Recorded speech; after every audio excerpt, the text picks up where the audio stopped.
Guys welcome back to Simple Reactions. तो चटोरी रजनी जी का जो टॉपिक है, ये प्रोबेबली मेरी लास्ट वीडियो है इस टॉपिक के ऊपर, बिकॉज मुझे किसी डेड इंसान के ऊपर ना व्यूज़ खाने का कोई शौक़ नहीं है और ये मेरा चैनल मोनेटाइज नहीं है।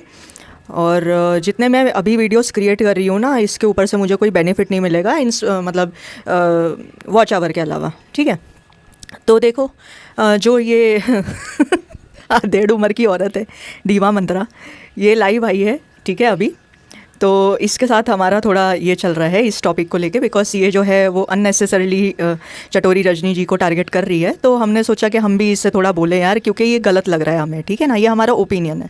तो जैसे ओपिनियन हर कोई दे सकता है यूट्यूब में, तो हम भी अपना ओपिनियन रख रहे हैं। और मेरा चैनल तो आप लोग उठा के देख ही सकते हो कि मैं अलग अलग टॉपिक्स के ऊपर बात करती हूँ। अभी भी मेरे पास नासा से रिलेटेड टॉपिक है और 2-3 ऐसे रियल केसेस है। जो साइंटिस्ट का डेथ हो गया था अभी, जो किडनी पेशेंट था, उसके ऊपर मुझे बात करनी है। लेकिन मेरा जब माइंड शांत नहीं होता ना, तो मैं अभी इन चीज़ों के ऊपर मैं बात नहीं कर सकती। तो मैंने सोचा चलो मैं इस चीज़ के ऊपर ना फुल स्टॉप ही लगा दूँ थोड़ा। तो देखो, ये जो दीवा मंत्रा है, ये बहुत ही ज़्यादा क्या बोलूँ ना मैं, बहुत गलत जा रही है अभी। पहले हम लोग इसको बहुत सपोर्ट करते थे। ऐसा नहीं है कि हम लोग इसके पुराने हेटर्स या समथिंग हम इसके ऊपर हेट फैला रहे हैं, ऐसा कुछ नहीं है। पर जब ये स्टार्टिंग में जब हमें सही लगती थी तब हम इसका साथ देते थे। लेकिन जो अभी ये कर रही है चटोरी रजनी के ऊपर, इतना ज़्यादा अननेसेसरीली पढ़ना, उनके ऊपर मतलब उनको ही टारगेट करना कि अरे तुम क्यों नहीं जानना चाहती तुम्हारे बेटे के साथ क्या हुआ।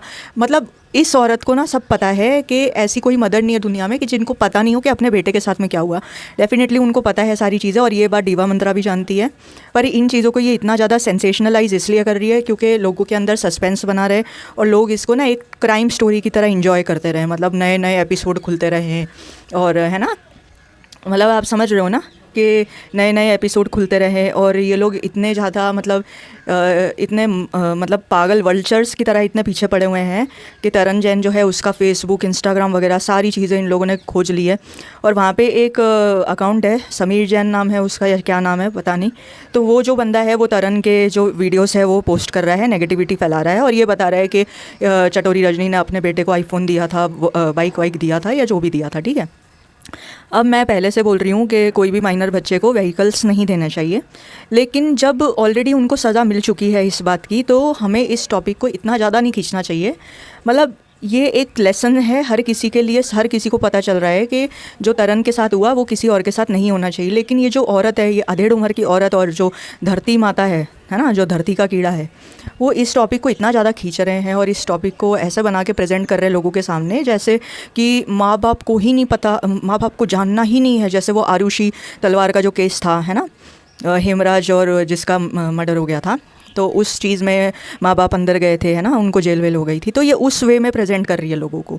मतलब ये गधैया सी औरत, इसको इतना समझ में नहीं आ रहा है कि जो चटोरी रजनी जी है, क्लियरली एविडेंट है कि वो अपने बेटे से कितना प्यार करती थी। उनका मतलब करियर उन्होंने स्टार्ट नहीं किया था जस्ट बिकॉज कि उनको अपने बेटे के साथ कॉम्प्रोमाइज़ नहीं करना था, मतलब उसकी स्टडीज़ को लेके या ब्रिंगिंग को लेके। तो उन्होंने अपना पैशन गिव अप कर दिया था अपने बेटे को बड़ा करने के लिए। और ऑब्वियसली कोई भी मदर होती है जब उसको ये लगता है कि उनका जो बच्चा है वो अभी इतना केपेबल है कि वो अपने आप का ध्यान रख सके। 17 ईयर्स ओल्ड था वो, 16 या 17 ईयर्स ओल्ड था ना वो, तो इतना ज़्यादा छोटा नहीं था कि वो अपना ध्यान नहीं रख सकता था। ठीक है, इतने उम्र की कोई भी औरत होगी, इतने उम्र के बच्चे को लेके कोई भी औरत होगी ना, तो वो थोड़ा बहुत अपना साइड में टाइम निकाल लेगी, अपने पैशन को फॉलो करेगी। तो इसका मतलब ये नहीं होता कि वो मदर जो है वो केयरलेस हो गई या वो अपने बच्चे के ऊपर ध्यान नहीं दे रही। अनफॉर्चुनेट इंसिडेंट्स किसी के भी साथ में हो सकते हैं। ऐसा भी हो सकता है कि सामने माँ के सामने ही अनफॉर्चुनेट इंसिडेंट हो जाए, उसके लिए आप किसी को ब्लेम नहीं कर सकते हो। आप ये नहीं कह सकते हो कि वो लापरवाह माँ थी, दिस एंड दैट। ये सब आपको नहीं करना चाहिए। बीइंग अ रिस्पॉन्सिबल यूट्यूबर, आपको अगर अवेयरनेस फैलानी है तो आप अच्छी चीज़ों को लेकर अवेयरनेस फैलाओ, एग्जाम्पल्स लो, और लोगों को ये बताओ कि बच्चों को तो स्मार्टफोन्स भी नहीं देने चाहिए। बिकॉज बहुत सारे ऐसे क्राइम के जो जड़ होता है वो स्मार्टफोन्स ही होते हैं। और इनफैक्ट बहुत जितने क्राइम्स जो हैं वो, जितने जुवेनाइल्स अभी कर रहे हैं, माइनर लोग जितने भी सीरियस क्राइम्स कर रहे हैं, उन सारी चीज़ों को भी ना थोड़ा सा सीरियसली लेना चाहिए। उनको एडल्ट की तरह ट्रीट किया जाना चाहिए। बिकॉज एक इंसिडेंट मैंने सुना था, मुंडी मर्डर करके, वो क्राइम तक की स्टोरी में आप लोग देख लेना। उसमें जो ब्रूटली जिसने मर्डर किया था वो एक माइनर बच्चा ही था, है ना।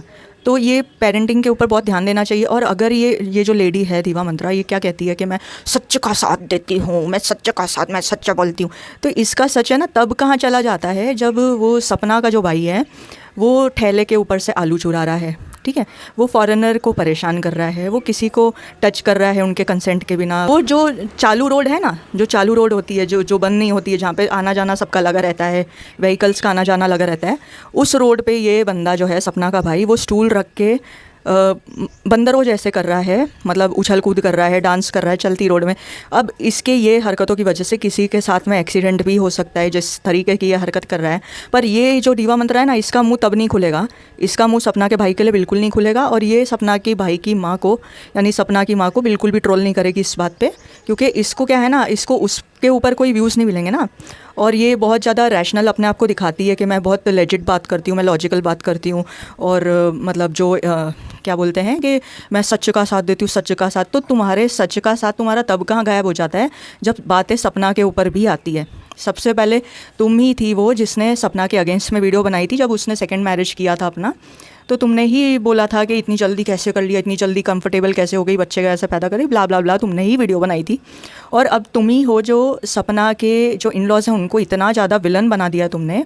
कहीं ना कहीं मुझे अभी ऐसा फीलिंग आने लग गया है तुम्हारे ऊपर कि कहीं ना कहीं हो सकता है कि तुम्हारी जो खुद की जो मदर है ना, दीवा मंत्रा, तो हो सकता है कि उसके साथ में तुम्हारे रिलेशंस ना अच्छे हों, या कभी तुम्हारे साथ अच्छा ट्रीटमेंट नहीं किया गया हो तुम्हारी मदर के द्वारा या तुम्हारी मदर इन लॉ के द्वारा।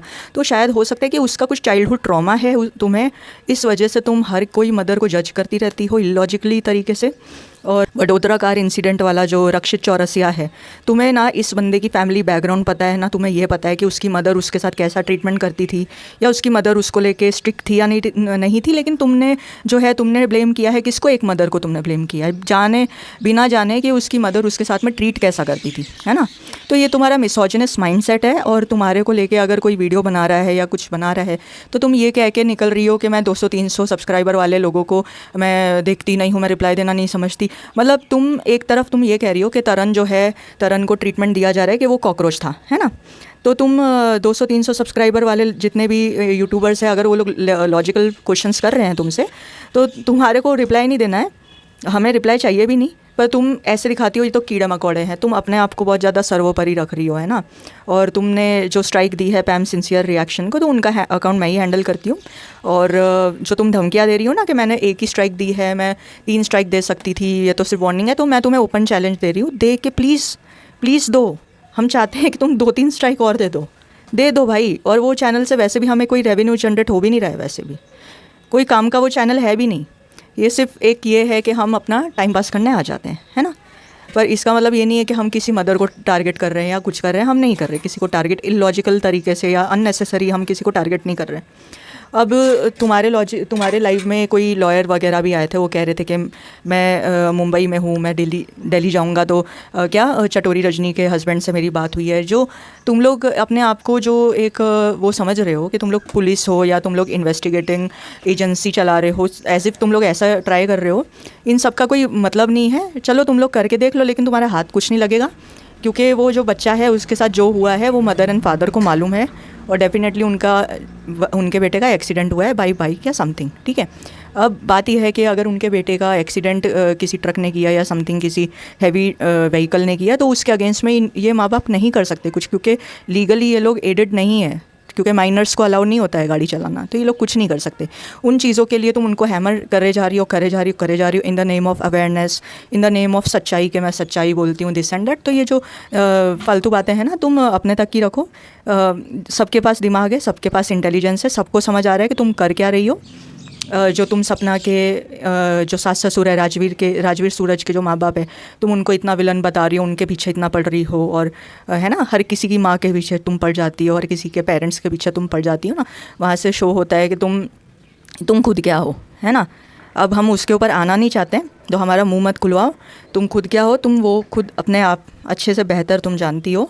और जो नेगेटिविटी तुम फैला रही हो रजनी के अगेंस्ट में, तो इसका भी तुम्हें मिलेगा। जितना तुम महाकाल करके जो तुम फालतूगिरी कर रही हो ना, उसका भी तुम्हें सिला तो मिलेगा। कर्मा होता है और कर्मा मिलता भी है, हर किसी को मिलता है। तो थोड़ा ना अपने कर्मा के ऊपर ध्यान दो, बैड सिंस मत कमाओ, ठीक है। और जो तुम फालतूगिरी कर रही हो वो करती रहो, क्योंकि तुम्हें शायद यही चीज़ें सूट हो रही है। पहले जो तुम अच्छा काम करती थी तो हम तुम्हें सपोर्ट देते थे, ठीक है, हम तुम्हारे ही सपोर्टर थे। अब तुम फालतू चीज़ें कर रही हो तो हम लोग तुम्हारे अगेंस्ट में बोल रहे हैं, तो ये हमारा एक फॉर्म ऑफ एक्सप्रेशन है कि हम लोग अपनी चीज़ों को एक्सप्रेस कर सकें, ठीक है। उसके लिए तुम ये बोलती हो कि ये लोग वही रेस के लोग हैं जो नेगेटिविटी फैलाते हैं, तो नेगेटिविटी कौन फैला रहा है ना, ये सबको नज़र आ रहा है कि कौन नेगेटिविटी फैला रहा है इस वक्त, ठीक है। तो मेरा चटोरी रजनी वाला टॉपिक के ऊपर बस इतना ही है, और मैं कोई और वीडियोस नहीं बनाऊंगी बिकॉज मेरे चैनल का जो फॉर्मेट है वो अलग है, मेरे टॉपिक्स अलग रहते हैं। और बाकी अगर ये मंत्रा ताई अगर ज़्यादा ही चटोरी रजनी को टारगेट करेगी तो हम लोग फिर इसका इलाज करने के लिए वापस से आ जाएंगे। तो आपकी क्या राय है इस बारे में, कमेंट सेक्शन में अपनी राय रखना, और वीडियो पसंद आए तो लाइक करना, चैनल पर नए हो तो सब्सक्राइब करना। मिलते हैं नेक्स्ट वीडियो में, तब तक के लिए बाय, टेक केयर।